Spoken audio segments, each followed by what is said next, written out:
Uhaikum jami'an bitahiyatil Islam, tahiyatan mubarakatan min indillah.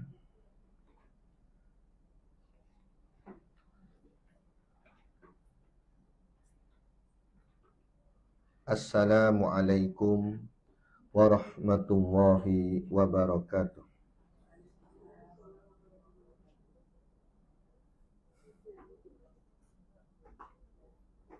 Ila hadrati sayyidina wa habibina wa syafi'ina Muhammadin sallallahu alaihi wasallam, kehadapan junjungan kita, kekasih kita dan pemberi syafaat kita, Nabi kita Muhammad sallallahu alaihi wasallam.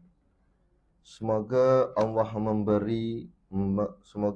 memberkati baginda dan memberinya kedamaian. Wa ila arwahi abaihi wa ikhwanihi minal anbiya wal mursalin, dan kepada ruh bapa dan saudara baginda Nabi kita dari kalangan para Nabi dan juga Rasul, salawatullahi wasalamuhu alaihi wa alaihim ajma'in. Semoga selawat dan salam Allah tercurah kepadanya dan mereka semua. Wa ala ali kulli wa sahabati wal qarabati wa tabi'in wa tabi'it tabi'in bi ihsanin ila yaumiddin, dan atas keluarga baginda, para sahabat, kaum kerabat dan pengikut, dan orang-orang yang mengikuti mereka dalam kebaikan hingga hari kiamat. Wa ila arwahi walidina wa muallimina wa dhawil huquqi alaina ajma'in, dan kepada roh ibu bapa kita, guru-guru kita, dan orang-orang yang mempunyai hak ke atas kita semua. Syai'ul lillahi lahumul Fatihah. A'udzu billahi minasyaitonir rajim. Bismillahirrahmanirrahim. Alhamdulillahi rabbil alamin. Arrahmanir rahim. Maliki yaumiddin. Iyyaka na'budu wa iyyaka nasta'in. Ihdinas siratal mustaqim. Siratal ladzina an'amta 'alaihim ghairil maghdubi 'alaihim waladdallin. Amin. Bismillahirrahmanirrahim. Dengan nama Allah yang Maha Pemurah lagi Maha Mengasihani. Innal hamdalillahi nahmaduhu wa nasta'inuhu wa nastaghfiruh. Segala puji bagi Allah yang hanya kepadanya kami memuji, memohon pertolongan dan mohon keampunan. Wa na'udzu billahi min syururi anfusina wa min sayyiati a'malina. Kami berlindung kepadanya dari kekejian diri dan kejahatan amalan kami. May yahdihillahu fala mudhillalah. Barang siapa yang diberi petunjuk oleh Allah, maka tidak ada yang dapat menyesatkan. Wa may yudlil fala hadiyalah. Dan barang siapa yang tersesat dari jalannya, maka tidak ada yang dapat memberinya petunjuk. Asyhadu an la ilaha illallah. Aku bersaksi bahawa tiada Tuhan melainkan Allah semata-mata, yang tiada sekutu baginya. Wa asyhadu anna sayyidana Muhammadan abduhu wa rasuluh. Dan aku bersaksi bahawa junjungan kita Nabi Muhammad sallallahu alaihi wasallam adalah hamba-Nya dan Rasul-Nya. Wassalatu wassalamu ala sayyidina wa syafi'ina Muhammadin. Dan salawat juga salam ke atas junjungan kita Nabi Muhammad sallallahu alaihi wasallam, juga penolong kita. Wa ala alihi wa man walah ila yaumil qiyamah. Dan atas keluarga baginda dan pengikut mereka yang setia ke atas Nabi kita sehingga kepada hari kiamat. Qalu subhanaka la ilma lana illa ma 'allamtana innaka antal alimul hakim. Rabbi syrah li sadri wa yassir li amri wahlul 'uqdatam min lisani yafqahu qawli. La haula wala quwwata illa billahil aliyyil azim. Amma ba'd. Dalam satu hadis Nabi yang berbunyi, Umar bin Al-Khattab radhiyallahu anhu 'alal minbari qala, Sayyidina Umar ibn Al-Khattab radhiyallahu anhu di atas mimbar berkata, sami'tu Rasulullah sallallahu alaihi wasallam yaqulu, saya mendengar Rasulullah sallallahu alaihi wasallam bersabda, innamal a'malu binniyati, semua perbuatan tergantung niatnya, wa innama likulli imri'in ma nawa, dan balasan bagi tiap-tiap orang tergantung apa yang diniatkan. Faman kanat hijratuhu ila dunya yusibuha, barang siapa niat hijrahnya kerana dunia yang ingin digapainya, au ila imra'atin yankihuha, atau kerana seorang perempuan yang ingin dinikahinya, fa hijratuhu ila ma hajara ilaihi, maka hijrahnya adalah kepada apa dia diniatkan. Hadis riwayat Imam Al-Bukhari. Dan lagi berkata hukama, man jadda wajada, barang siapa yang bersungguh-sungguh, dapatlah ia, insya-Allah. Moga-moga kesungguhan kita mengaji dan niat kita yang tulus ikhlas ini, moga-moga mendapat kebajikan, keredaan, keberkatan daripada Allah Subhanahu wa ta'ala, sehingga kita diselamatkan Allah daripada azab api nerakanya, dan kita digantikan dengan kemuliaan dari sisi Allah dengan syurganya nanti di hari akhirat kelak, insya-Allah. Amin ya rabbal alamin.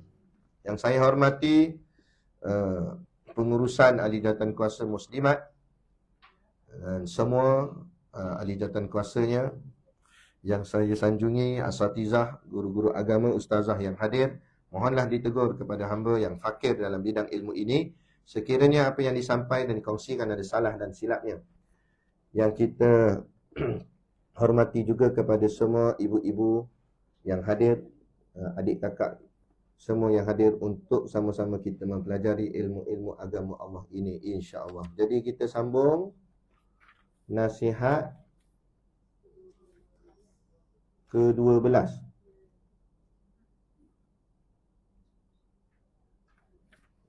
Setelah mengamalkan ilmu baru engkau mengetahui hakikatnya. Oh, ini.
Okay, kitab Jawi, muka surat 24.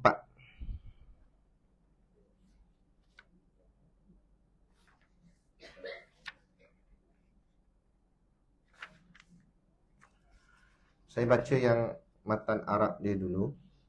Qala al-muallif rahimahullahu ta'ala, wa nafa'ana wa iyyakum bi ulumihi fid daraini amin ya rabbal alamin.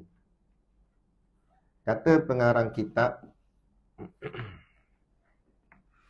wa'lam anna ba'da masailikal lati sa'altani anha la yastaqimu jawabuha bil kitabati wal qawli. In tablugh tilkal halata ta'rif ma hiya wa illa fa'ilmuha minal mustahilat li'annaha zawqiyah wa kullu ma yakunu zawqiyan la yastaqimu wasfuhu bil qawl kahalawatil khuluwi wa mararatil mur la tu'rafu illa bidzauq. Okey, boleh. Kalau faham tak? Tahu lah. Baik, apa maknanya? Kita tengok sama. Ni kita sambung nasihat yang ke-12. Dia kata wa'lam. Tajuk dia nasihat ke-12, setelah mengamalkan ilmu baru engkau mengetahui hakikatnya. Wahai anakku yang tercinta, wa'lam, dan ketahuilah, anna, bahawasanya, ba'da, sebahagian, masailika, daripada masalah yang engkau, allati sa'altani, yang engkau tanyakan kepadaku. Okey. Ingat balik awal dulu kita mengaji kitab ni, asalnya apa? Siapa ingat? Sejarah kitab ni. Dia sebenarnya adalah apa? Surat. Dia adalah surat yang anak murid kepada Imam Ghazali hantar kepada Imam Ghazali. Anak murid dia. Anak murid dia hantar surat kat dia, minta nasihat, tanya soalan dan sebagainya. Kemudian Imam Ghazali balas surat tu. Balas surat tu dengan panjang lebar, nasihatnya, tegurannya. Sampai nasihat-nasihat tu jadi kitab hari ni. Yang kita duduk mengaji ni. Sebab tu kitab ni namanya Ayyuhal Walad. Dia sebenarnya ya ayyuhal walad, tapi ya tu dihilangkan. Makna ringkaskan dia. Ayyuhal walad artinya wahai al walad, anakku. Anakku di sini makna anak muridku. Sebab tu dalam ni dia kata, dan ketahuilah bahawasanya sebahagian daripada masalah yang engkau tanyakan. Sebab anak murid dia tanya dia. Ada beberapa masalah yang anak murid dia tanya dekat dia. Dia kata, la yastaqimu, itu soalan-soalan yang ditanyakan pada Imam Ghazali itu tidak yastaqimu, tidak dapat jawabuha, dijawab. Tidak dapat dijawab. Ada beberapa soalan-soalan yang ditanya oleh anak muridnya kepadanya, tak dapat dijawab. Tak dapat dijawab macam mana? Bil kitabati, tidak dapat dijawab dengan kitab, dengan tulisan. Dengan penulisan, wal qauli, ataupun dengan perkataan. Jadi faham di sini, ilmu ada yang tertulis di kitab, tapi ada juga ilmu yang tidak tertulis di kitab. Ilmu yang tak ditulis di kitab ni dipanggil ilmu dalam kehidupan, ataupun kita sebutnya sebagai pengalaman. Sebab itu, okey, apa maksud ayat? Kita biasa dengar ayat Al-Quran, ayat-ayat Allah. Apa maksud ayat? Krik-krik. Ayat tu, saya tunggu sampai maghrib tak jawab. Saya jawab sendirilah. Ayat maknanya tanda. Ayat tu sebenarnya, memanglah kalau kita belajar bahasa Melayu, ayat tu ialah susunan daripada beberapa perkataan. Itu dari segi bahasa. Tapi dari makna sebenar perkataan ayat, alif, ya, ta, tamarbutah, yang kita sebut ayat. Tapi sebutannya ayah. Kan? Ayah tu sebenarnya makna dia tanda. Sebab tu bila sebut ayat-ayat Al-Quran, maknanya tanda-tanda firman Allah atau tanda-tanda Al-Quran, tanda-tanda kebesaran Allah, kekuasaan Allah. Jadi ayat-ayat Allah ni ada yang berbentuk tulisan, seperti mana Quran tu sendiri. Itu tanda-tanda kehebatan kebesaran Allah ada di dalam Quran kita baca. Ada juga disebut ulama sebagai ayat-ayat Allah itu ialah alam. Alam sekeliling kita ni juga dikira sebagai ayat-ayat Allah. Kenapa disebut ayat-ayat Allah? Kerana alam sekeliling ni ialah tanda-tanda kebesaran dan kekuasaan Allah. Sebab tu kita tak boleh sewenang-wenangnya pergi cabut pokok ke apa saja-saja, pergi petik, pergi terajang dia. Tak boleh, sebab itu semua ayat-ayat Allah tu. Maknanya tanda-tanda kebesaran dan kekuasaan Allah. Kita tak boleh suka-suka. Ini dia pergi terajang pokok pisang. Kan? Tu tak boleh. Kan? Tu saja-saja pergi hancurkan, atau tak boleh. Kalau ada sebab, Contoh pokok tu menghalang laluan dan sebagainya, yang boleh mendatangkan mudarat terlampau besar, takut jatuh ke bumbung rumah, datang mudarat, kita potong tebang. Boleh, tak ada masalah yang tu. Tapi ni saja-saja tak boleh. Sebab tu ulama bahas, orang mancing, ambil katak cocok belakang, katak dalam hidup lagi, baling. Jadi katak tu hidup lagi, terseksa dia, sakit dia. Tu haram hukumnya. Tak boleh. Cuba orang cocok belakang kita tu campak. Rasa macam mana? Dan orang macam ni dia akan dibalas nanti di hari akhirat. Macam mana dia buat kat binatang tu akan buat balik kat dia. Kalau kita rasa hidup dunia ni pernah terajang kucing, nanti hari akhirat kucing terajang kita. Allah akan, sebab binatang nanti dia akan minta pengadilan. Binatang pun akan diadili nanti di hari akhirat. Jadi binatang tu mengadu, dulu dia sepak saya minta roti canai sikit je. Pagi-pagi breakfast tu dia terajang je saya kan. Jadi Allah akan panggil, kamu ni sekarang kucing nak terajang kamu pula. Allah jadikan kucing tu besar, kita pula kecil. Dia kata boleh ke Ustaz? Lah Allah Maha Kuasa, Allah boleh buat, nak buat binatang besar kita kecil, boleh, tak ada masalah. Sebab itulah namanya hari pengadilan. Akan diadili semua perkara. Tu sebab tu kita nak buat apa-apa kita fikir. Jangan kita manusia kita boleh buat suka hati. Sebab tu kalau nak bunuh binatang, jangan bunuh dengan cara haba. Haba ni maksudnya dengan panaskan dia. Bakar dengan api, tak boleh. Itu siksa nama dia. Bunuh terus. Jangan nak ni apa nama, siksa-siksa, nanti kita bakal disiksa pula. Gitu. Baik. Itu nak ceritalah tentang ayat. Ayat-ayat Allah, maknanya sekeliling ni semua adalah tanda-tanda kebesaran dan kekuasaan Allah.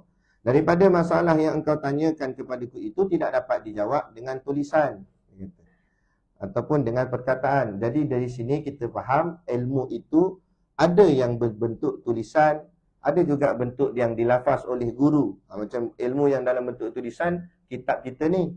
Dalam bentuk qaul, perkataan pula, apa yang diucap oleh guru. Apa saya sebut, ibu-ibu pun tulis. Dan Ustaz batuk pun dia tulis, Ustaz batuk tulis. Punya tekunnya mengaji. Kan? Tapi ada satu lagi ilmu dari sudut pengalaman hidup. Dengan pengalaman hidup.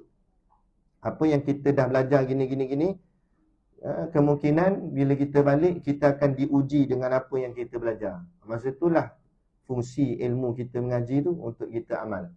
Contoh, saya bagi satu contoh. Satu hari tu, masa saya duduk mengaji pondok, bila kelas dah habis, kuliah dah habis, semua pakat balik. Tiba-tiba Tok Guru kata, Syakir, entar tunggu jap. Yang lain balik tak apa. Entar jangan balik ni, entar tunggu sat. Saya tak boleh balik. Saya tak tahu kenapa. Kau tunggu. Sampai habis semua balik, Tok Guru pun tanya, entar malam ni ada benda nak buat, ada kerja apa nak buat? Kata, tak ada Tok Guru. Macam biasa duduk pondok je lah. Kalau tak ada ni, entar tolong ganti kuliah nak. Itu masa tu first time saya baru berkuliah, bermulanya kuliah. Entar ganti kuliah nak. Kat mana tu? Dia kata ni dekat apa nama, Sungai Petani. Masjid Bakarang, Sungai Petani, Kedah. Lepas tu baca kitab apa? Tanya tu. Tok Guru, ana baca kitab Ikam, kata dia. Sudah Ikam pula. Nanti nak cakap apa tu? Ana tanya gitu. Lepas tu Tok kata tak apa, lagi sebelum pergi entar datang rumah ana, nanti ana bagi poin-poin apa nak cakap. Kita apa? Kita pun dah siap apa semua, datang rumah Tok Guru nak ambil poin tu lah. Waalaikumsalam. Ni Tok Guru suruh datang rumah, kata nak bagi poin-poin apa, nak ceramah je lagi. Entar ceramah je lah apa yang entar dah mengaji. Tu poin dia. Entar ceramah je lah apa yang entar dah mengaji, dia cakap tu. Tak penting kita. Macam mana ni? Inilah yang dimaksudkan. Kadang-kadang Tok Guru tu dia mengajar kita ilmu di luar daripada kitab. Macam mana apa yang ilmunya? Saya pun pergi Kedah ni. Aircon je ni, aircon bawah kita, tapi peluh macam balik futsal. Peluh habis baju. Dan nervous. Tak pandang dah orang, tengok kipas dari mula sampai habis tengok kipas. Tak tengok orang, takut. Dah menggeletar. Orang tak pernah cakap depan orang. Orang dah lah ramai. Tapi apa ilmu dia? Bila balik tu apa ilmu dia? Tu bila saya balik tu Guru tanya, macam mana rasa? Itulah ilmu. Iaitu apa ilmunya? Pengalaman berkata-kata, bercakap di depan orang. Kita ingat, kita tengok ceramah orang, oh, macam senang. Try tengok duduk depan tengok. Macam main bola. Kan? Tengok kawan tu terlepas.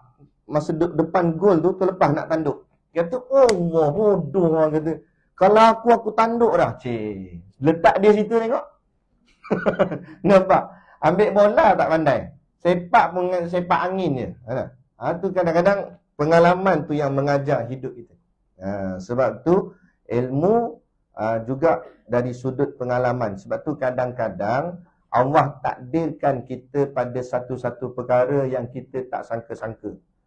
Suatu benda kita kadang-kadang mungkin diuji dengan kesusahan dan sebagainya. Sebab sebenarnya Allah sedang mendidik kita. Okey, tengok Nabi kita Nabi Muhammad SAW. Nabi Muhammad ni kekasih Allah, malah dalam banyak-banyak Nabi Muhammad yang paling tinggi sekali kasih dia. Nabi Ibrahim Allah beri gelaran Khalilullah masa peristiwa Isra' Mi'raj. Sebelum tu Nabi Ibrahim Allah dah bagi gelaran Khalilullah. Sampai masa peristiwa Isra' Mi'raj, Allah tanya kat Nabi kita, kamu nak apa? Aku akan beri apa saja permintaanmu. Nabi tak minta. Tu cara Nabi. Nabi tak minta. Nabi cuma bagi tahu apa yang Allah bagi kat Nabi-Nabi yang lain.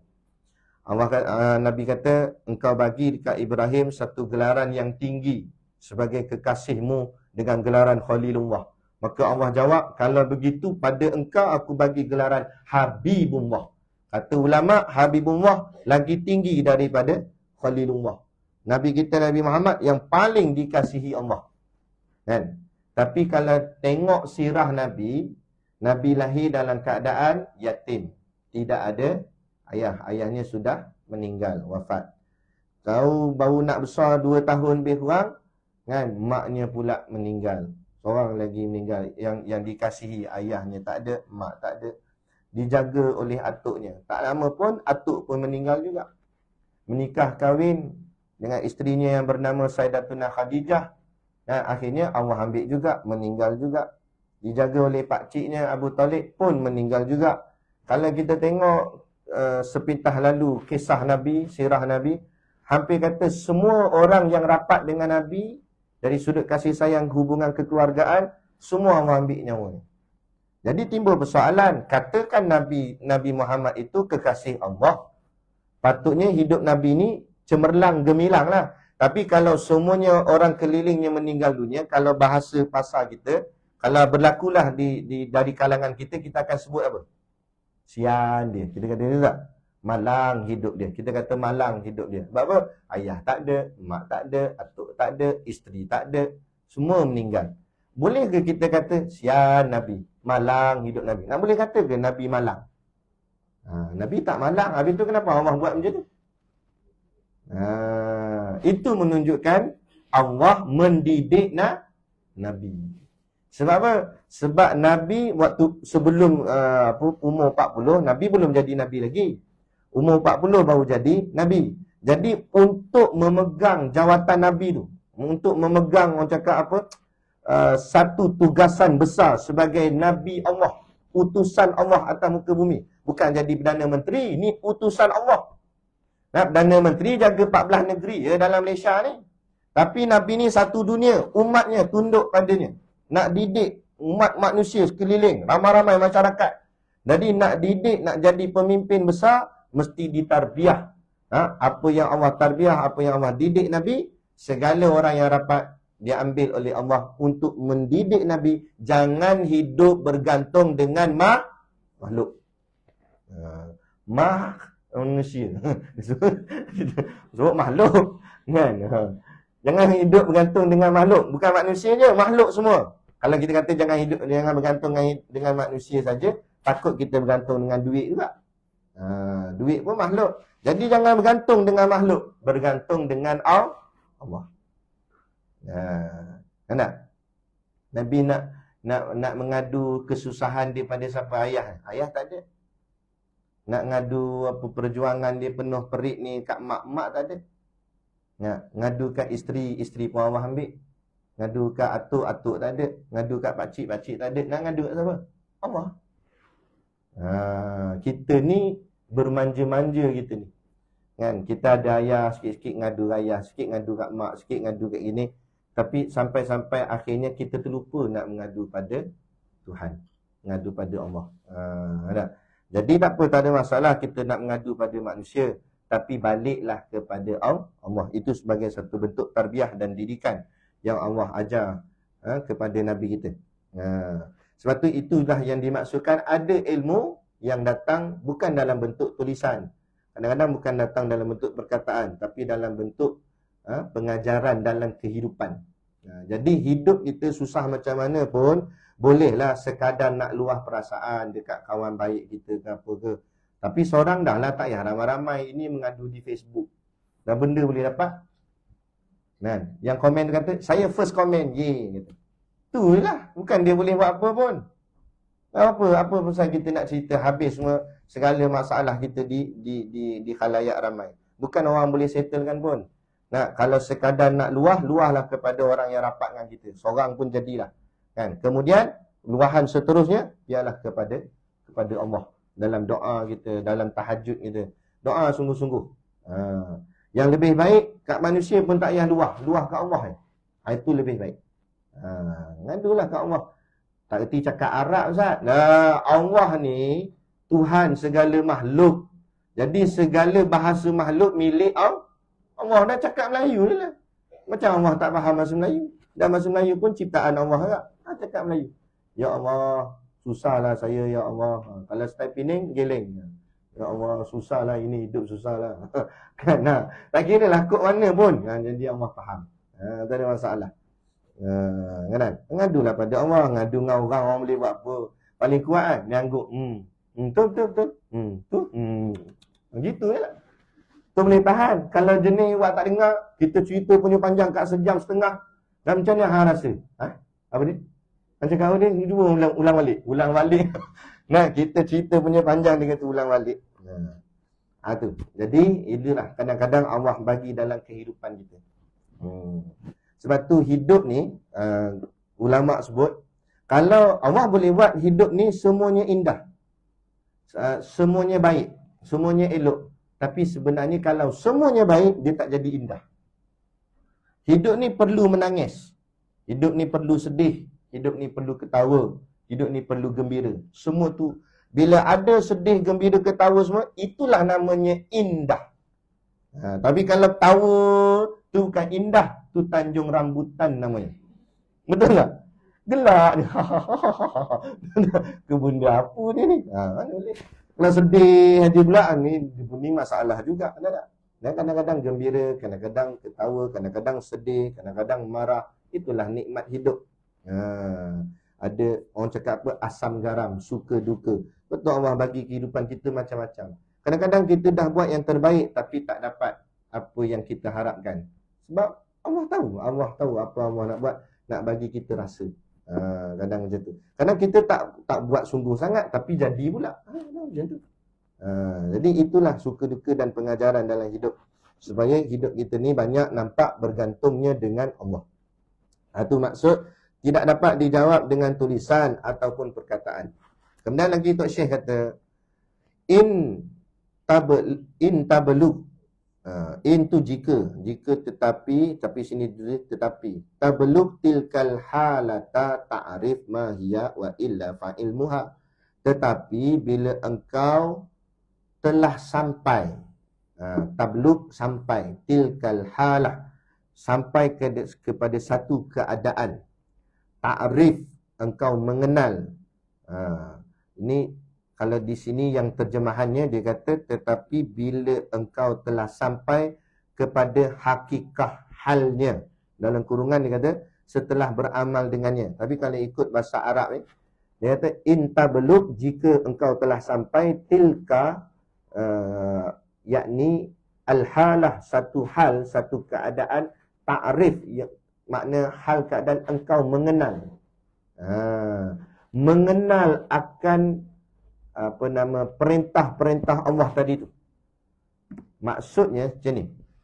Setiap urusan-urusan akhirat ni atau perkara-perkara ibadah ni, semuanya dia adalah perkara-perkara yang lazat-lazat, perkara yang sedap-sedap, perkara yang sonok-sonok macam kita sebut tadi, perkara yang indah-indah, yang hebat-hebat. Tapi kadang-kadang kenapa kita buat satu-satu urusan ibadah itu kita tak rasa indah, kita tak rasa sonok, kita tak rasa hebat. Contohlah kita ambil sembahyang. Sembahyang ni sebenarnya sedap, sonok, hebat, tapi kadang-kadang kita sembahyang dalam keadaan bermalas-malasan. Kita sembahyang dalam keadaan terpaksa, paksa diri, kadang penat, malah jadi macam malah nak buat tapi dah kena buat jugalah. Jadi kenapa jadi macam tu? Dia okey, saya bagi kias contoh. Itu menunjukkan hati kita tu bermasalah. Masalah di sini dengan maksud hati kita ada penyakit, rohani kita sakit. Dia kias dia dengan jasad, jasmani, jasad.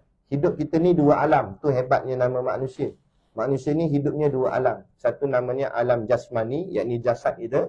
Satu lagi namanya alam rohani. Alam rohani tu ruh kita, iaitu yang berada di alam ghaib. Kita ni jasad, alam yang nyata. Dan kehidupannya sama. Kata Tok Guru kami, kalau jasad kita ada mata, maka hati kita, roh kita tu pun ada matanya, dipanggil mata hati. Jasad kita ada telinga, hati kita pun ada telinga, dipanggil telinga hati. Jasad kita ada mulut, maka hati kita tu pun ada mulutnya, dipanggil mulut hati. Lepas tu kita kata dengar daripada hati. Ada orang cakap dengar daripada hati awak. Itu telinga hati, mulut hati, mata hati. Contoh, saya bagi satu contoh, mata hati macam mana. Mata kepala kita nampak orang di depan kita. Tapi cuba kita pejam mata dan kita bayangkan wajah mak kita atau ayah kita. Tiba-tiba mak kita, ayah kita boleh duduk depan kita. Itulah maknanya kita menggunakan mata hati kita. Lepas tu orang, dia mengaji tentang syurga neraka, sampaikan kuatnya dia punya iman dia, mantapnya ilmu dia, sehingga suluhan cahaya pada hati dia terang. Bila suluhan hati dia terang, dia sampai boleh nampak syurga neraka tu. Maksud nampak syurga neraka bukan syurga yang hakiki tu, tapi nampak di mata hati dia bahawa syurga tu indah, sehingga dia gairah nak melakukan taat. Sehingga dia, orang cakap apa, bersungguh-sungguh nak buat taat. Sebab dia dah nampak dengan mata hati dia hebatnya syurga. Dan dia jadi takut nak buat maksiat, walaupun hanya terlintas di hati rasa nak buat, tak buat lagi. Terlintas hati saja dia dah takut sangat, sebab suluhan hati dia nampak macam mana azabnya api neraka. Sebab tu kadang-kadang kalau kita tengok orang kuliah ke ceramah ke apa kan, kadang-kadang jenis pakar motivasi sikit kan, dia pandai main intonasi suara apa semua, sampai dia cakap tu boleh buat orang menangis. Kenapa sampai menangis? Sebab hati ni terbuka rasa, tuan-tuan, dia kata, dalam kubur nanti kita tak nangis. Saya seorang je, saya tak jadi kan. Dia kata macam tu, yang dengar orang gitu, nangis lah. Sebab apa? Sebab mana dia duduk dalam kubur ni, tapi hati dia tu merasa dengan gambaran yang terlintas di fikiran dia, macam mana gelapnya tu, macam mana Allah tak boleh tahan. Akhirnya sebab keluar daripada air daripada mata dia. Macam tu. Itulah kerohanian. Itulah rohani. Itu ruh, benda dalam. Okay. Jadi makanan jasad ialah nasi ayam, ikan siakap. Itulah. Sedap pula bunyi dia. Itu makanan jasad. Makanan ruh ialah ibadah, zikir, kuliah, apa lagi, bacaan Al-Quran, selawat. Itu semua makanan ruh. Jadi kalau jasad kita sakit, makanan yang lazat tidak akan terasa lazat. Contoh, jasad kita demam, selsema. Tak payah ambil penyakit terteruk lah, ambil selsema sudah. Kalau jasad kita selsema, dihidangkan kat dia ikan siakap 14 rasa. 14 terus tu. Agak-agak ada rasa tak? Tak ada. Satu rasa je tinggal, apa? Payau. Tak? Dia nak. Ni ikan siakap ni. Perut tak sedap, dia kata. Lepas tu dia cari apa? Bubur. Tu bubur pun kadang makan tak habis tak. Boleh nak bagi supaya perut tak kosong. Itu ya. Sebab apa? Sebab apa tak lalu makan ni? Padahal makanan sedap-sedap ni. Kita hidang semua hebat-hebat punya makanan. Tak, sebab jasad sakit. Bila jasad sakit, apa makanan sedap pun dia tak rasa sedap. Malah dia tak nak pula. Kalau makan pun dia dipaksa. Begitulah rohani yang sakit. Bila rohani itu sakit, segala kelazatan ibadah tak dapat dirasa. Malah bukan setakat tak dapat dirasa, dia tak nak buat pula. Kalau buat pun dia buat secara terpaksa-paksa. Itulah yang berlaku. Jadi kita cek diri kita masing-masing. Kita cek diri kita masing-masing. Kenapa kita tak mampu nak buat kerja-kerja ibadah dengan orang cakap sungguh-sungguh, dengan banyak-banyak, kan? Antara punca mungkin ada masalah penyakit rohani. Apa dia penyakit rohani? Penyakit rohani kalau nak bahas panjang lagi, itu kena mengaji kitab Minhajul Abidin, kitab tasawuf. Dia bicara soal masalah hati, penyakit hati. Antara penyakit hati, dia ada penyakit 3 serangkai. Dia macam penyakit jasad juga, penyakit 3 serangkai tu tak? Kencing manis, apa? Darah tinggi, jantung. Kalau bonus dapat go out, gout. Tu kalau bonus lah. Kan? Itu selalu orang panggil penyakit 3 serangkai. Rohani pun 3 serangkai juga. Yang pertama sekali, penyakit yang mudah terdedah kepada dia ialah penyakit ujub. Tu hati-hati, ibu-ibu sekalian. Ujub ni diambil daripada perkataan ajabah, atau dengan perkataan ajaib. Ajaib ni maksud apa? Ajaib artinya pelik. Ujub ni dia rasa pelik. Dia rasa pelik dengan diri dia. Aku rasa kebelakangan ni tiap-tiap pagi pukul 3 mesti aku bangun. Tak ada, aku tak set jam, tapi pukul 3 je mesti bangun. Aku rasa macam nak jadi wali dah ni rasa. Tu ujub nama dia. Kalau dia rasa kat diri dia, dia tak cerita kat orang, itu baru namanya ujub, kata Tok Guru. Tapi kalau dia cerita kat kawan dia, itu dipanggil syiddatul ujub. Syiddatul ujub ni maksudnya ujub yang bersangatan. Maknanya dah tahap kritikal. Kalau macam kanser tu dah tahap 4 dah. Payah. Nak ubat tu payah lah. Jadi gini lah kita. Macam mana ubat dia? Apa saja yang berlaku, kita boleh bangkit tengah malam tahajud ke, kita boleh mudah hafal Quran ke apa ke, nampak macam pelik. Tak usah pelik lah. Sebab yang tolong tu Allah, bukan kita. Kita tak ada apa hebatnya. Allah permudahkan urusan kita. Kalau Allah tak mudahkan urusan kita, kita pun susah juga. Tak boleh juga. Jadi jangan pandang usaha kita, jangan pandang hebat kita, tapi pandanglah Allah yang tolong. La haula wala quwata illa billahil aliyyil azim. Sebab itulah bila dikumandangkan azan, hayya ala salah, hayya ala falah, maka jawab apa? La haula wala quwata illa billahil azim. Sebab apa jawapannya itu? Sebab hayya ala salah, marilah sembahyang. Bila marilah sembahyang, jawab, aku boleh sembahyang ni, la haula wala quwata illa billah. Tak ada daya dan tak ada kekuatan melainkan pertolongan Allah, aku boleh sembahyang. Hayya alal falah, marilah menuju kejayaan. Kalau hayya alal falah, iaitu akhirat. Hayya falah, menuju kejayaan dari sudut duniawi kita. Kita berjaya dunia kita. Kan? Hidup tu okey lah, nak apa nama, ada rumah, ada kereta. Kira berjaya lah tu. Kejayaan kita, marilah menuju kejayaan. La haula wala quwata illa billah. Tak ada daya dan tak ada kekuatan melainkan dengan pertolongan Allah. Biar nampak Allah lah, Allah. Gitu. Tu yang diajarnya. Baik. Jadi itu penyakit pertama, namanya ujub. Okey. Kemudian kalau dia biarkan, dia tak berubat penyakit ujub dia ni, dia akan naik satu lagi makam, iaitu namanya makam takbur. Okay. Dia akan dapat penyakit takbur. Takbur ni maksudnya takbur diambil daripada perkataan kabara atau kabir, yakni makna besar. Takbur membesarkan diri. Takabur. Takbur boleh, takabur pun boleh. Maknanya membesarkan diri. Okey.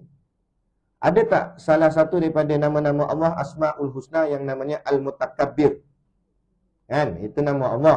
Apa maksud Al-Mutakabbir? Yang maha megah, yang maha membesarkan diri, yang maha, ataupun juga ada juga orang mentafsirkannya dengan maksud yang maha sombong. Itu sebab tu ulama jawab, sombong itu selendangnya Tuhan. Maksud selendangnya bukan Allah pakai selendang tak, tapi nak maksudnya sombong itu kepunyaan Allah, tu maksudnya. Sebab Allah saja yang layak sombong. Sebab apa makna sombong? Makna sombong tak ada siapa boleh lawan dia.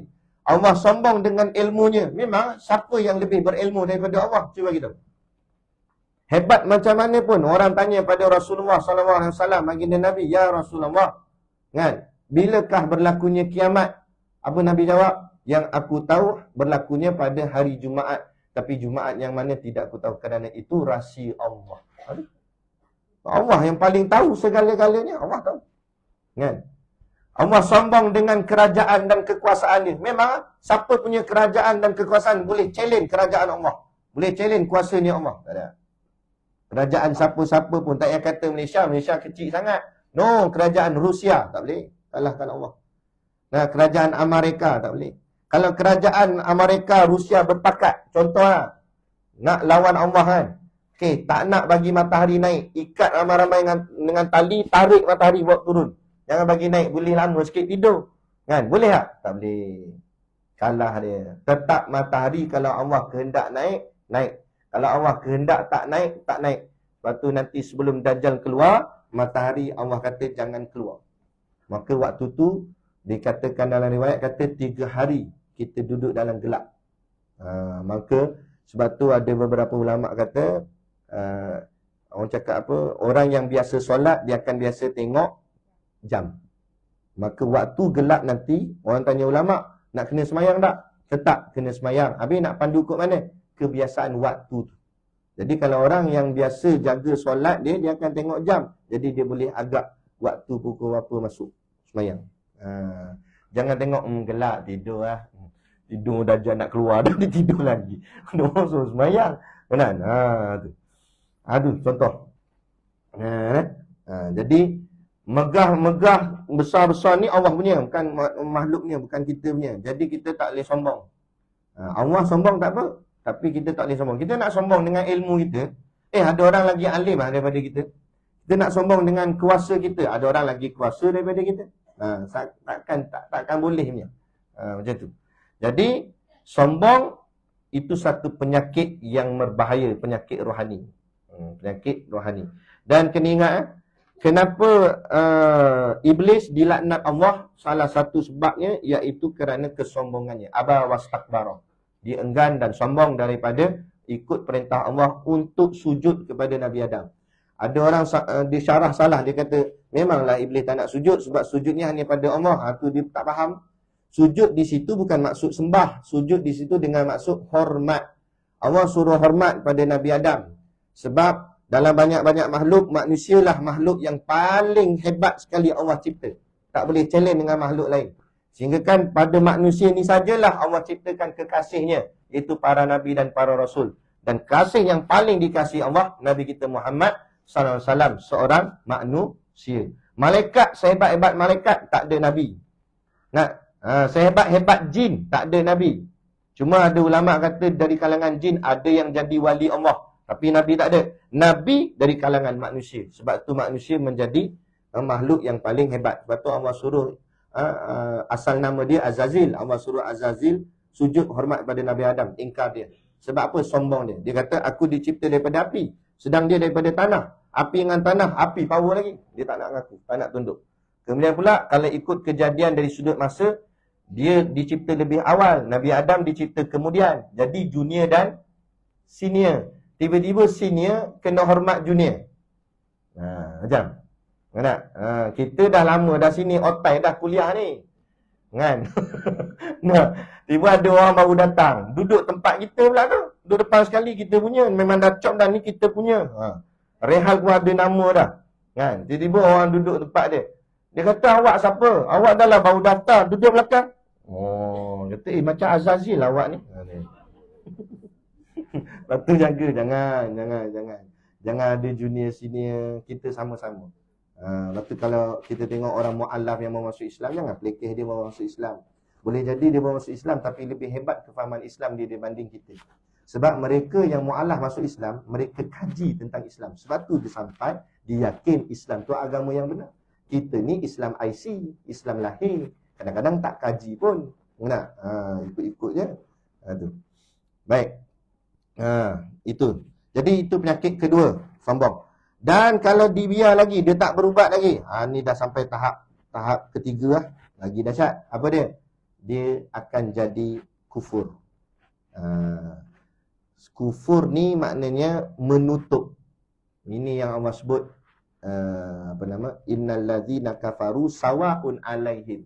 Sesungguhnya orang-orang yang kufur itu, orang yang kafir itu, Allah gelarkan mereka ni kafir. Kafir ni dengan makna tutup. Sawaun alaihim, sama saja pada mereka. Anzartahum am lam tunzirhum. Sama ada engkau beri peringatan atau tak bagi peringatan, la yu'minun, mereka tetap takkan percaya, takkan beriman. Sampai tahap ni kritikal teruk dah. Sebab bila sampai tahap ni orang tegur pun tak lep. Contohlah kita tegur pasal Coldplay itu konsert, ulama-ulama semua kita, ulama-ulama semua pakat tegur. Tak usah pergilah pula ni benda-benda maksiat apa ni kan. Sampai mufti pun kata ni tak boleh pergi, haram pergi gini-gini. Dia jawab macam mana? Pakai duit kami bukan pakai duit ustaz pun, sibuk dah. Nampak? Itu sawaun. Kan? Sama saja pada mereka ni. Anzartahum am lam tunzirhum. Kita bagi nasihat ke tak bagi nasihat, dia dah tertutup. Khatamallahu ala qulubihim, Allah kata. Allah dah tutup atas hati mereka. Wa ala sam'ihim, pendengaran dia tutup. Wa ala absarihim ghishawah, mata ni Allah butakan. Tak nampak. Mata tak nampak kebenaran, telinga tak dengar kebenaran. Ini tahap paling bahaya. Ini yang dipanggil oleh ulama sebagai hati mati. Jasad hidup, hatinya mati. Jasad hidup, rohaninya mati. Rohaninya rosak terus. Sebab apa? Jasad dia celik mata, dengar telinga, mulut dia cakap jasad dia. Tapi roh dia sudah bisu. Roh dia sudah buta. Roh dia sudah pekak. Lepas tu azan berkumandang, dia buat wudu, tak ada. Tak ada rasa nak semayang, tak ada. Dia tak rasa apa-apa pun. Kan? Kita kalau semayang terlambat pun dah rasa gelisah. Dia tak payah kata terlambat, tak semayang terus bertahun-tahun. Relax, tak ada rasa apa-apa. Ada jenis orang macam tu. Bahaya. Kalau sampai tahap macam ni, nak ubat dia, boleh kata kalau dari segi kereta lah, sebab saya orang lelaki ni, kereta-kereta ni memang sikit-sikit itu lah contoh dia. Dari segi kereta ni, kalau accident orang panggil total loss. Faham kan? Total loss. Total loss ni maknanya rosak dia teruk sampai enjin pun remuk. Kalau hantar bengkel pun, nak tokek bengkel pun garu kepala. Ayah, macam mana mau buat? You beli baru sajalah, dia kata. Maknanya nak repair tu susah sangat. Kalau repair pun, banyak kos lah. Macam tu. Betul lah, orang dah teruk sangat hati mati ni, nak repair dia, payah sangat. Sebab tu jangan sampai ke tahap itu. Jangan sampai ke tahap itu. Sebab kalau orang dah hati dia sombong, dia tutup hati dia, tegur pun tak ada. Dia rasa dia betul aja. Macam mana nak buat? Tak boleh nak buat. Melainkan rahmat Allah. Kalau Allah kasih, Allah sayang dia lagi, Allah akan bagikan dia jalan kebenaran. Allah tunjukkan balik pada dia. Moga-moga lah. Sebab tu kalau orang macam ni, kita nasihat pun tak lut. Habis apa kita boleh buat? Doa je. Kalau berlaku kat anak-anak kita, itulah sebab tu jaga. Jangan sampai dia jadi macam tu. Sebab ni penyakit yang sangat bahaya. Baik, selesai. Kat mana tadi? Tetapi bila engkau telah sampai kepada hakikat hal yang okey. Tadi saya nak cerita pasal penyakit tadi kan. Okey, rohani tu sakit, itulah antara 3 penyakit yang core lah, yang kuat. Cuma jangan tunggu sampai nombor 3. Kalau nampak nombor 1 dah mula terjebak pun, cepat-cepat perbaiki dia. Antara cara nak melunturkan kekuatan penyakit itu dengan menghadiri majlis ilmu. Sebab tu majlis ilmu ni juga disebut sebagai tazkiyatun nafs. Apa maksud tazkiyatun nafs? Mencuci hati. Sebab tu kalau orang majlis ilmu pun tak boleh pergi, kita nak tolong dia kok mana lagi tak tahu. Sebab kalau malah-malah dia pun turut nakal-nakal. Contohlah dalam majlis kita ni contoh aja, ni contoh aja. Dalam majlis kita ni ada pelacur contoh. Kan ada seorang pelacur tapi dia buat cover relax lah. Kan? Tiba-tiba dia dengar ustaz urai gini, tersentuh dah hati dia. Sentuh hati dia, dia pun balik menong, dia fikir, silap lah, aku nak berubah. Tapi kalau tak pernah hadir, macam mana nak dengar? Macam mana nak berubah? Macam mana nak hijrah? Sebab tu kena hadir dulu. Suatu titik permulaan perubahan ialah menghadiri majlis ilmu untuk mendengar nasihat dan bimbingan daripada guru. Tu. Mana? Ini kuliah pun dia tak nak, dia bencilah apa semua. Orang buat kuliah pun dia suruh tutup lah apa semua. Macam mana? Itu sebab itu majlis ilmu juga digalakkan untuk kita pasang speaker di luar. Ada orang tak boleh azan je. Nak ajar ilmu untuk orang kat dalam je. Kalau dia nak ngaji, dia datang dalam. Bukan pasal tu supaya bila di luar terbuka, ada yang kat luar tu macam-macam perangai kan. Buat benda, tiba-tiba dia terdengar, ustaz cakap asal kita. Ustaz kata kita bodoh. Dia terkena kan, ya, aku nak tengok ustaz ni. Esok dia datang ke apa ke? Mana tahu dia berubah. Kadang-kadang ada orang macam tu. Dan banyak juga orang yang berubah dengan sebab dia terdengar. Bukan dia nak dengar, tapi terdengar. Sebab tu juga kita live atau kita share video penceramah ustaz-ustaz kita kan. Ustaz-ustaz yang bagi nasihat ni macam Ustaz Ahmad Dusuki ke apa kan, kita share. Ustaz Wadi Anwar share kan. Sebab daripada share-share video tu, mungkin ada daripada video tu ada orang yang terdengar dan terubah hati dia ke arah yang lebih baik. Gitu. Kan? Tu. Jadi baik. Jadi jaga jangan sampai hati kita ada penyakit begitu. Bila dah ada penyakit, menyebabkan kelazatan ibadah tidak akan dapat dirasa lagi. Seperti mana sakitnya jasad tak dapat merasai kelazatan makanan jasad. Begitu juga rohani. Kalau rohani sakit, maka tidak dapat merasai kelazatan kerohanian atau ibadah-ibadah tadi, akhirat tadi. Soal semayangnya, puasanya dan sebagainya. Okay? Gitu. Habis macam mana nak buat? Okey, untuk guru kami ajar macam ni. Cawan ni macam hati kita, ibaratnya. Jadi kalau dalam cawan ni, hati kita ni, dia ada benda-benda kotor. Macam dalam cawan ni, katalah contoh ada taik. Taik kucing ada, macam-macam lah. Sebetuk nenek, benda yang najis, kotor-kotor semua ada dalam cawan ni. Lepas tu kita jenis malas basuh. Kita terus tuang dengan air. Air pun tak nak kalah. Buah air fresh orange. Fresh orange bubuk. Lepas tu minum. Agak-agak rasa fresh orange ke fresh taik? Fresh taik lah rasanya. Dan dia kata tak sedap lah air ni. Padahal air tu yang salah atau cawan tu yang salah? Dia kata tak sedap lah kuliah, tak sedap lah solat, tak sedap lah ngaji Quran. Bukan solat tu salah, bukan Quran tu salah, bukan ilmu tu salah. Hatimu yang bermasalah. Ni. Habis macam mana nak buat? Maka ulama ajar kaedah tasawuf ni dipanggil takhalli, tahalli dan tajalli. Dia hurufnya lebih kurang, cuma titik berbeza. Yang pertama takhalli, takhalam, titik atas. Takhalli, takhalam ya, takhalli. Takhalli ni maksudnya ulama kata iaitu cuci hati. Cawan ni kotor. Jangan terus tuang air lagi. Cuci dulu. Cuci. Bawa keluar taik-taik tadi, bawa keluar. Tu cuci. Buh dengan sabun apa semua. Jangan biar sabunnya tu dengan rasa sabun pula. Nak bilah dengan air. Macam itulah hati kita. Cuci hati ni. Macam nak cuci hati ni? Nasihat dengan nasihat. Tazkiyatun nafs. Rendahkan diri. Kan? Kalau siapa-siapa pun nasihat kita, walaupun orang lebih muda daripada kita terima nasihat dia. Kalau betul nasihat dia tu memang berguna.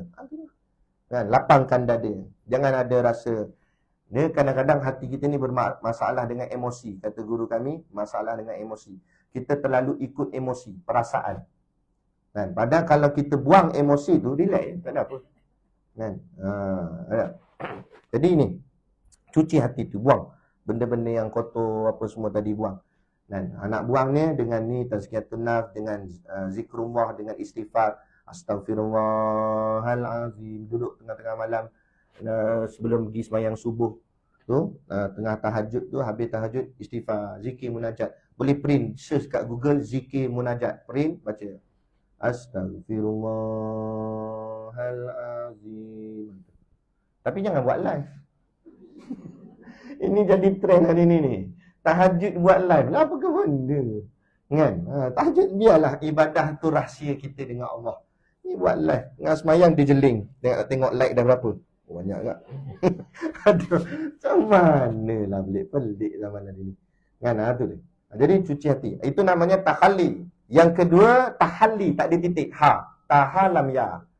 Tahalli ni Maksud dia, bila cawan dah bersih, hati kita dah bersih, barulah tuang air. Tak payah kata fresh orange. Tuang air kosong pun sedap dah. Betul tak? Bila cawan dah bersih. Bila hati dah bersih. Maksudnya apa? Bila hati dah bersih, tak payah kata ibadah yang power-power. Ibadah yang simple pun dia terasa sonok. Derma RM1 pun dia rasa sonok. Mana? Tak lalu lagi. Contoh.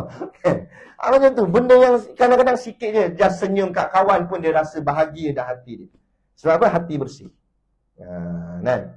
Dan lagi macam Pak Sumit dulu, ada kawan saya, sahabat saya, dia pergi ziarah. Pak Sumit nasihatnya itulah. Pak Sumit kata macam hati kita ni macam kipas. Kalau kipas tu kotor, dia kurang memberi manfaat pada orang. Dia jadi walaupun dia pusing tapi tak bagi angin. Sebab kotor. Kan? Tapi cuci kipas tu elok-elok, bersih dah dia punya bilah dia, pusing, tak payah kata nombor 5, satu pun dah sedap. Satu pun dah terasa angin. Kalau 5 terbang terus. Kan? Nak ceritanya maknanya bila hati dah bersih, mudah sembang dengan orang pun orang suka dengan kita. Cakap pun benda yang keluar daripada mulut kita pun cakap yang baik-baik, yang elok-elok. Itu sebab bermula daripada dalam. Itulah namanya tahalli, bersih. Tajalli tu minum air tu. Bila dah bersih, dah cuci, tuang air pula. Tajallinya bila kita minum air tu, kita rasa puas. Hilang haus kita. Macam itulah kita akan rasa puas dengan ibadah kita. Semayang tu rasa puas. Dah rasa nikmat, rasa lazat, rasa sedap. Itu yang kita ada jenis orang Allah bagi kat dia kelazatan ibadah. Lepas semayang nak semayang, pas semayang nak semayang, dia rasa sonok. Sonok dengan ibadah tu. Ada seorang dulu namanya Tuan Guru Haji Ma'arif. Saya tak sempat jumpa dia sebab dia dah meninggal masa tu. Tuan Haji Ma'arif. Cuma yang cerita kat saya ni orang-orang lama lah, otak-otak lama di situ. Tuan Guru Haji Ma'arif dia kata jenis kuat semayang Ustaz, dia kata. Solat sunat ni Allah sikit-sikit semayang, sikit-sikit semayang. Sampaikan ada satu majlis tu kuliah lepas isyak, lepas maghrib, lepas tu kan solat isyak, lepas solat isyak semayang sunat. Jadi Tok Guru Haji Ma'arif ni semayang sunat. Assalamualaikum, Assalamualaikum, Allahu Akbar. Semayang lagi. Semayang sunat. Semayang sunat banyak-banyak tak apa. Solat sunat mutlak boleh, macam-macam solat sunat boleh. Kan? Lepas tu AJK masjid dah tunggu dekat meja makan. Nak jamu makan Tok Guru, tapi takkanlah Tok Guru tak makan lagi, dia orang dah makan kan. Jadi tunggu lama. Jadi seorang pergi tengok, pergi tengok Ustaz. Tok Guru buat apa dalam lama sangat? Dia tengok Ustaz. Tengok-tengok tengah semayang. Dia kata, Tok Guru semayang. Duduk sebelah Tok Guru.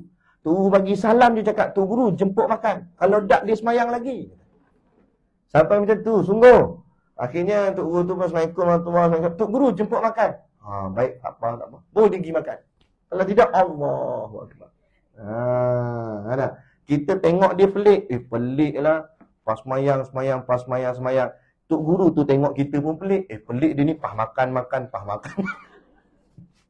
Sebab apa? Sebab makan tak sama. Dia dah rasa kelazatan solat. Maka rasa lazatnya solat tu lebih lazat daripada makan minum. Ada orang macam tu. Betul, ada orang kan, kita ni puasa rejak gitu. Ada orang puasa setiap hari dia puasa, melainkan 5 hari yang haram. Ataupun puasa selang, puasa Nabi Daud, selang sari. Ada jenis macam tu. Sebab dia dah rasa kelazatan. Puasa tu lazat bagi dia, bukan makan tu lazat. Tu sampai tahapnya tu. Boleh nampak susah, tapi tak mustahil kalau Allah berkehendak kita sampai. Tapi kita kena mujahadah. Jadi mujahadahnya apa kata ulama? Iaitu tahalli dan tahalli tadi. Cuci dan tuang. Tu kerja kita, cuci dan tuang. Hati kita ni berubah-ubah, kejap-kejap dah cuci, datang balik pula. Kan? Jadi cuci lagi. Innallaha yuhibbut tawabin. Sesungguhnya Allah sangat sayang kepada orang yang suka bertaubat. Nikmal abdu innahu awwab. Sebaik-baik hamba-Ku yang banyak bertaubat. Teruskan bertaubat. Bukannya dengan alasan tak apa, kita ngumpat dulu nak pergi baru taubat pula. Bukan macam tu.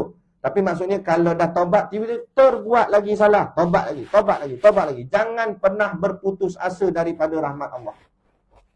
Wala taqnatu min rahmatillah. Janganlah kamu berputus asa daripada rahmat Allah. Maknanya kita dah tersilap, menyesal, Allah silap lagi, terngumpat lagi. Minta ampun lagi. Allah, yang cerita baru ni, cerita pula lagi.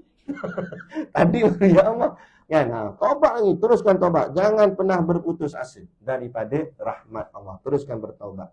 Moga-moga kita mati dalam keadaan sedang bertaubat kepada Allah. Menjadilah kekasihnya Allah. Gitu. Jadi jangan pernah putus asa. Itu makna cuci. Sampai satu tahap Allah akan tajallikan. Sebab tu kata ulama, tahalli dan tahalli itu bangsa kasbun, bangsa usaha. Usaha tu kita yang kena buat. Adapun tajalli itu anugerah daripada Allah. Kelazatan tu Allah yang akan anugerahkan. Kerja kita solat, khusyuk Allah akan anugerahkan. Sampai satu tahap semayang kita ni istiqamah, Allah akan beri satu khusyuk. Kita rasa lain solat kita tu. Wah hati, macam mana nak cakap pun tak tahu. Tengok saya gini, Tok Syekh cakap apa. Dia kata jika engkau telah mengalami keadaan kan? Tetapi bila engkau telah sampai kepada hakikat halnya, setelah beramal dengannya, kamu buat apa yang tadi saya hurai tadi tu, buat bagi elok betul, maka barulah engkau akan faham. Ini masa tu baru tahu macam mana. Kalau engkau belum sampai ke sana mana? Kemanisan itu. Maka engkau belum mengetahuinya. Kamu takkan faham.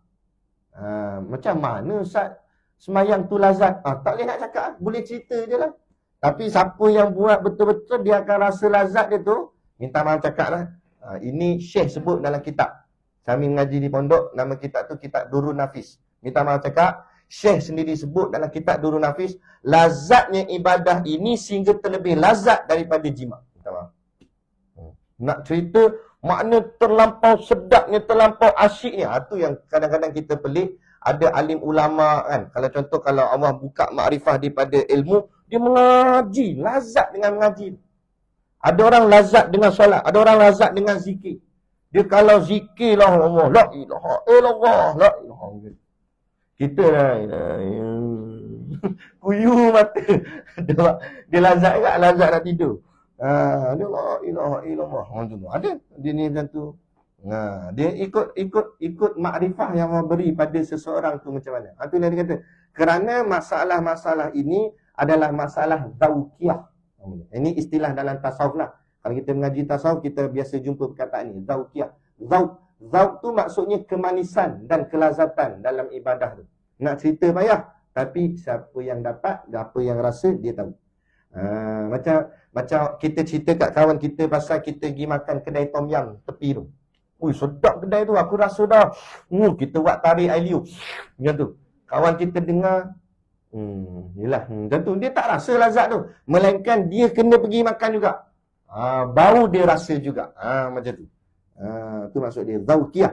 Iaitu masalah yang tidak dapat difaham dengan sebenarnya kecuali setelah dirasai oleh seseorang akan hakikatnya. Itu yang dikatakan sir ala sir. Rahsia di dalam rahsia. Rahsia di atas rahsia. Segala ibadah kita ni ada rahsianya. Bila tersingkap rahsia, barulah terasa kelazatannya. Maka masalah-masalah yang seperti ini tidak dapat hanya disifatkan dengan perkataan. Nak cakap saja tak cukup. Tetapi mesti dengan dicoba dan dirasai. Mesti diusahakan dan insya-Allah kalau Allah beri, dapatlah dia merasainya. Seperti manisnya sesuatu yang manis dan pahitnya sesuatu yang pahit. Macam itulah dibuat contoh. Maka hal ini tidak dapat diketahui kecuali dengan dirasai. Sikit habiskan sikit bawah ni, dia tak ada apa sangat, dia sekadar dia buat contohnya. Seperti dihikayatkan, hikayat ni mana diceritakan oleh seseorang, bahawasanya ada seorang yang mati pucuk. Ada seorang ni dia mati pucuk. Dalam bahasa Arab dipanggil innin. Innin tu mati pucuk. Menulis surat kepada kawannya. Orang yang mati pucuk ni, dia tulis surat kat kawan dia dan minta daripadanya untuk menerangkan kepadanya akan kelazatan jima itu bagaimana. Tak ada kerja. Dia mesej kawan dia, dia tanya, dia mati pucuk, dia tak kahwin lah. Yang kawan dia dah kahwin. Dia pun tanya kawan dia, macam mana jima rasa tak? Macam tu. Dia tanya kawan dia. Lalu kawannya tadi menjawab. Kawan dia pun jawab. Sebenarnya, kawan dia kata, sebenarnya sebelum ini aku hanya tahu bahawa engkau dibalakan dengan penyakit mati pucuk saja.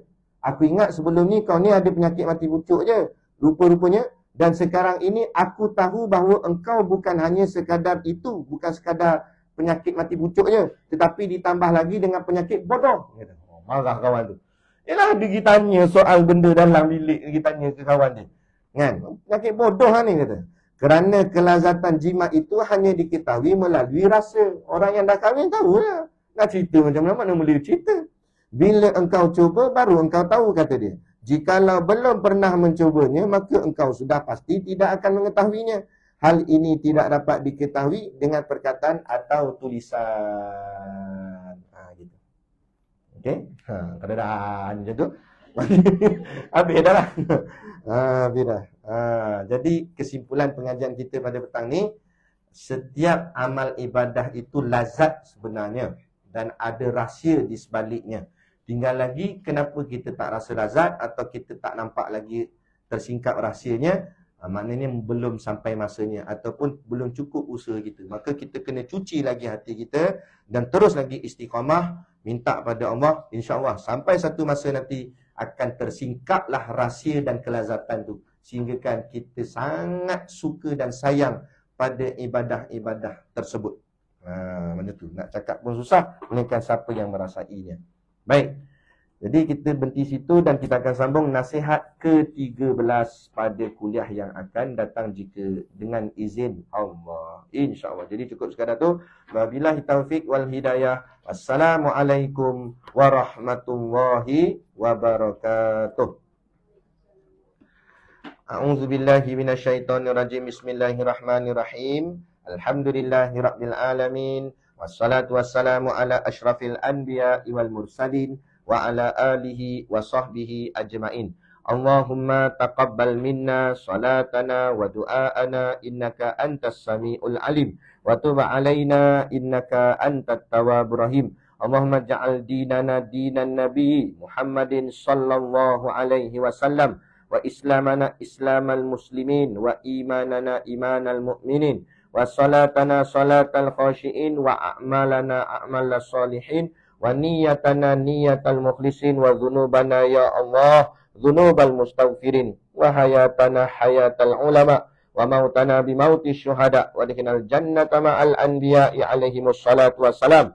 Rabbana atina fid dunya hasanah wa fil akhirati hasanah wa qina azabannar wa qina azabannar wa qina azabannar. Wa sallallahu ala khairi khalqihi sayyidina Muhammad wa ala alihi wa sahbihi wa sallam. Subhana rabbika rabbil izzati amma yasifun wa salamun alal mursalin walhamdulillahi rabbil alamin. Amin ya rabbal alamin. Taqabbalallahu minna wa minkum. Wah.